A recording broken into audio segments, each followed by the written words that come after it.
Hey, Melissa. Sorry, I was really busy. I had to take my lunch break late today. I can finally eat. I'm starving. You must have been much busier than usual then. You have no idea. I'm exhausted already. But I was really looking forward to eating this lunch. Thanks for making it for me. No problem. I'll be making you lunch every day from now on. I hope it can help you feel even a little bit better at work. You know what? I still find it kind of hard to believe that we really got married. What is this all of a sudden? I don't know. I guess it's just these little domestic kind of exchanges that make it really sink in. I kind of know what you mean. It really does feel like a conversation between a husband and a wife. The wedding was only just recently, and I still have a lingering feeling as though I'm still at the ceremony. It was a wonderful ceremony, wasn't it? Both of our parents were completely in tears. I think my parents were really thankful and if I hoped for our future together. That's why they were crying so much. What do you mean by that? I haven't really done anything for them to be grateful to me for. I'm guessing it's mainly for that time the company I worked at went bankrupt and shut down. I lost my job and I've really lost my way in life at the moment, but it helped me find a job and set myself straight again. On top of that, I really enjoy the work I'm doing now. I'm really happy I was able to get this job. It's not that big of a deal, though. The company that one of my relatives runs was short on staff, so I was able to recommend you for a position. It's not just that either. You accepted me even though you know that I can't have kids. I think they were really scared that I wouldn't be able to get married or find anyone because of that. I mean, if you had told me that you didn't want to get married after I told you that, I couldn't even have blamed you. I would have understood completely. But is it really okay that you won't be able to have a child? I already knew that before we got married, so let's stop talking about this. And if we don't have kids, then that's just more money for us to use to do things that we love. There's always a positive way to look at every situation. Look for the silver lining. I guess, but I still can't shake some of the anxiety. You might be okay with it now, but what happens if later down the line you realize that you really did want kids after all? In that case, we could always look to adopt or become foster parents. Although, people say you shouldn't use adoption centers just if you yourself want kids. It should be for the kids' sake. But maybe if we're okay financially, it might not be a bad way to have a family of our own. So basically, there could be lots of options for us in the future. The world we live in now is diverse and almost anything is possible. Besides, it's not like the two of us decided to get married just to have a kid, is it? Thank you. You have such a big heart. That makes me feel much better. No need to exaggerate. I really lost a bit of confidence and became anxious once I found out about my infertility.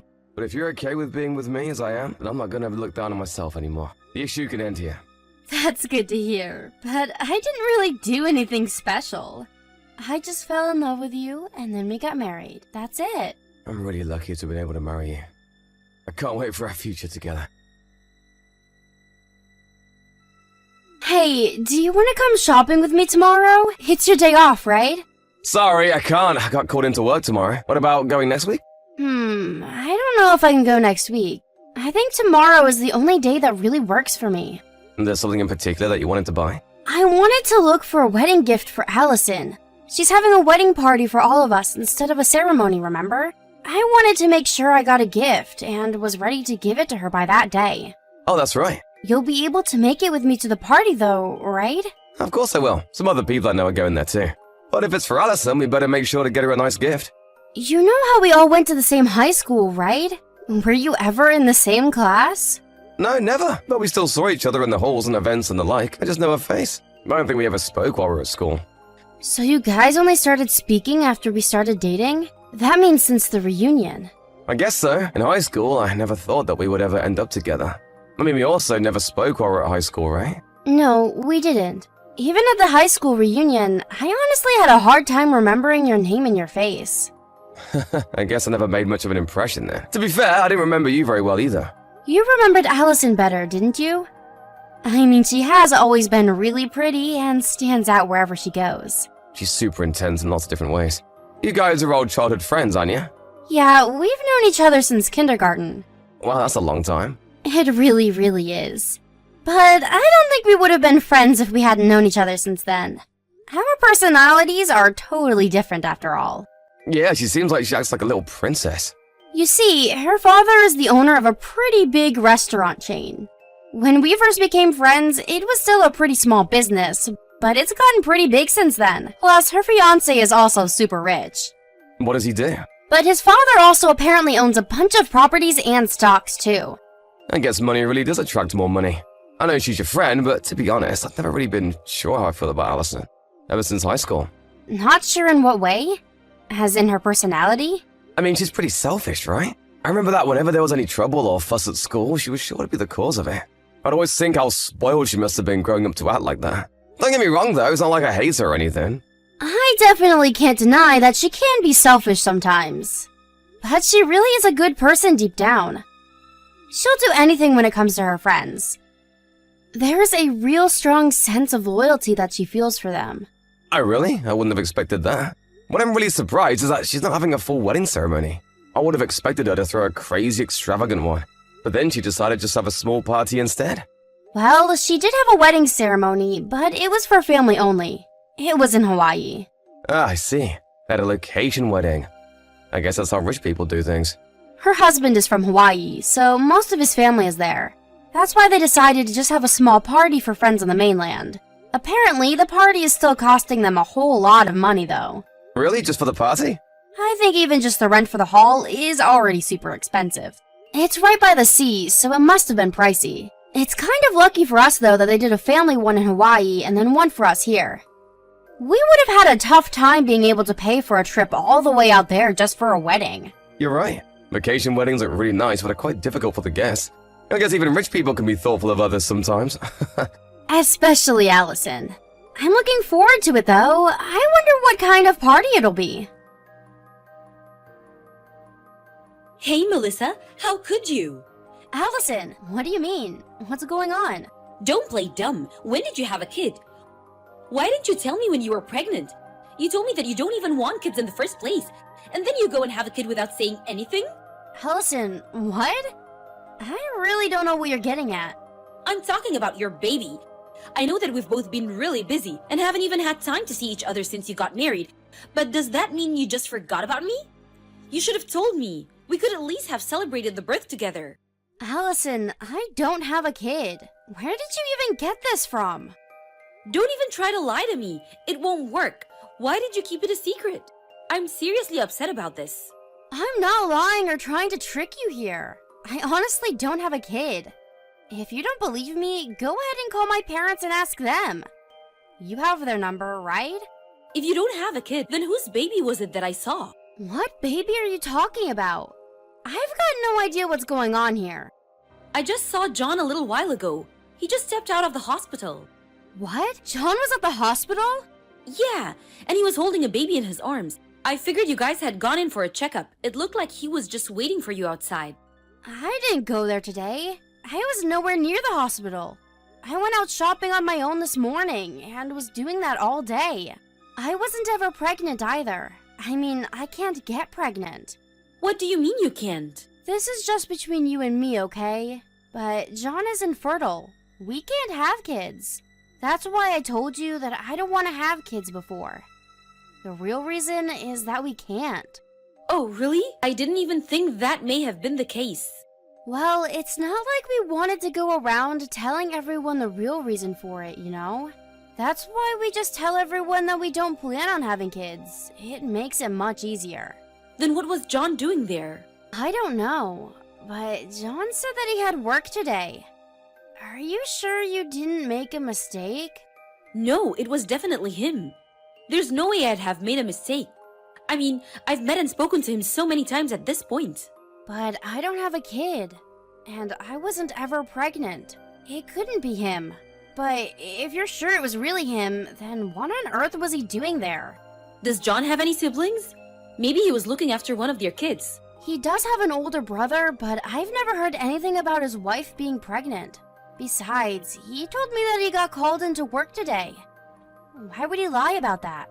I don't know, that's weird. Like, if he was just looking after a friend's or relative's kid, then there'd be no reason to lie to you about going to work. Allison, did you talk to John? No, I was actually in the car and just stopped at the lights outside when I saw him. So I didn't really have the chance to say anything to him. But you said that it looked like he was waiting for somebody to come out, right? There wasn't anybody with him? Yeah, he was outside by himself with the baby, but he seemed as though he was looking at the door of the hospital and waiting for someone to come. Plus, he had a woman's bag in his arms too, so he definitely came with somebody else, not alone. I wonder who it could be. Sorry to say this, Melissa, but do you think he could be having an affair? Then the baby might be a child he had with his lover? That can't be it. In the first place, he can't have kids at all. But wouldn't that make the most sense given the situation? Usually if men are going to lie like this, it's because they're cheating. But him having a love child? I can't even imagine that to be true. If it's the truth though, he really betrayed you. There's no way I could forgive him for that. I'm pulled over on the side of the road because I wanted to message you. But do you want me to go back to where he was? I can go and catch him red-handed. Wait, don't do that. If he really is cheating, I want to have solid proof of it. Could you just go back and try to get a photo of him with whoever he was waiting for? And then based on that, I'll decide what to do. Of course I can do that. Just leave it to me. I'm not letting him get away with anything if he cheated on you. Hey, John, where did you go? You disappeared in the middle of Allison's party. What the hell is going on? Why did she say go and say that out of nowhere? You mean about you cheating on me? That's just a misunderstanding. It really took me by surprise. I never expected you to be cheating on me with someone so close to us. I mean, you, me, and Allison have all known Sophie since high school. She's even close enough to be invited to Allison's wedding party. I'm telling you that I'm not having an affair. It's not like that. You saw the photo that Allison showed everyone, though. It's a photo of the two of you together. Where did you even get your hands on something like that? Allison just happened to see the two of you somewhere and contacted me straight away. How could you go about blurting things out like that in front of so many people? Your parents are in that crowd, you know. Allison and I have known each other for so long, she's basically part of the family. Of course my parents would be there to celebrate our marriage. So you purposely just wanted to shame me in front of your parents? Yeah, basically. But that was pretty low of you to run out of the party but leave Sophie here all alone. She started shaking so hard she had to be taken to a different room. My entire family were really about to give her a piece of their mind. Anyone would want to run away in that kind of situation. Literally everyone at the party was staring at me. But you running away is an admission of guilt. My dad is on the phone to your parents right now to tell them everything. Wait a second, don't get my parents involved in this. John, I'm going to be straight with you. Everything that's going to happen to you from now is what you deserve. You brought it on yourself. You're not just going to get away with hurting my best friend like that. Is this Allison? How about you come back to the party and you and Sophie can get on your knees and beg for forgiveness? It's your fault things have gotten so messed up right now. Are you crazy doing something like this? You're just reaping what you saw. Don't blame other people for the results of your action. Don't you realize that it could be your fault that our marriage falls apart? Didn't you think about that before you pulled the stunt? All I did was reveal the truth. If that's going to ruin your marriage, Shut the hell up, you've ruined everything! I'm not gonna let you get away with this! then so be it. And what exactly can you do? I'm gonna make you regret this for the rest of your life. I'd watch my back at night if I were you. You're not gonna look so pretty once I'm done with you. Oh no, I'm too scared. Are you trying to intimidate me? I'll file a criminal complaint against you then. What? I haven't committed a crime. You remember how my husband is a lawyer? Well, he's right next to me reading your messages. And he said that what you said just before qualifies as criminal intimidation. Are you kidding me? This isn't something to get the police involved over. That's for me to decide. I'm the victim in this situation after all. Stop exaggerating. You don't need to go to the police. Well, we can settle this privately out of court if you want. You'll still have to pay a settlement fee though. I have the money to hire the best lawyers available. So you want to get into it with me? You better be prepared for complaint ruin. This is Melissa again. You're a real idiot for trying to make Allison into an enemy like that. Once she gets worked up, she doesn't listen to anyone. Melissa, please. Calm her down for me. She's getting way too worked up over this. Allison is fine, but I wouldn't rile her up anymore if I were you. She will do whatever she said and clean you out completely if she feels like it. The more aggressive you get with her, the worse it'll be for you in the end. Just have her leave it alone. I'll tell you the truth, okay? It's true I was cheating on you with Sophie. But I also lied about not being able to have kids. Sophie and I have been seeing each other for the last 2 years or so. So, that baby really is yours then? Why would you lie about that? Because I only wanted to have a cute child. What is that supposed to mean? Sophie has a pretty face, so I wanted to have a child with her. Honestly, if I have a child with you, I don't think they would turn out very good looking. And so I decided to lie about not being able to have children. But on the other hand, you have a better job and make more money than Sophie, so I figured I would marry you. So you just didn't want to have a kid with an ugly woman like me? Who do you think you are? I didn't say you were ugly. You better come back here right now. If not, I'll ask your parents to come instead. What was that you said about looking forward to our happy future together? You're the one who has made it the complete opposite. After that, John came back to the party because he was really against having his parents come and getting involved directly. When he walked into the room, everyone present burst into yells and jeering. It was like a storm. My father grabbed him by his shirt and hauled him off to another room away from everyone. There, John and Sophie groveled for forgiveness in front of him. A few days later, John had to pay Allison a sizable sum of money as a private settlement for what he said to her. Of course he was against it, but decided that it'd be going to criminal court and being charged with threatening bodily harm. John later lost his job that he enjoyed so much that I referred him to. The owner of the company is a relative of mine after all, and decided to get rid of John after hearing what he had done. Although his life was falling apart because of his own actions, John decided to marry Sophie against his parents' wishes. Because of that, they refused to talk to him ever again and severed all ties with him. However, having lost his job, John wasn't doing so well financially, and Sophie couldn't stand their poor lifestyle and disappeared, leaving the baby behind. There was no way that John would be able to properly raise the child on his own under his current circumstances. In the end, his older brother and wife took in the baby and decided to look after the child as their own. John cut ties and contact with all of his friends and acquaintances and disappeared somewhere. Nobody has heard from him since. On the other hand, I'm enjoying my life on my own again. Deep down, I'm glad that this whole thing was revealed quite early and I didn't have to live with John for that long. Of course, Allison and I are still best friends, even now.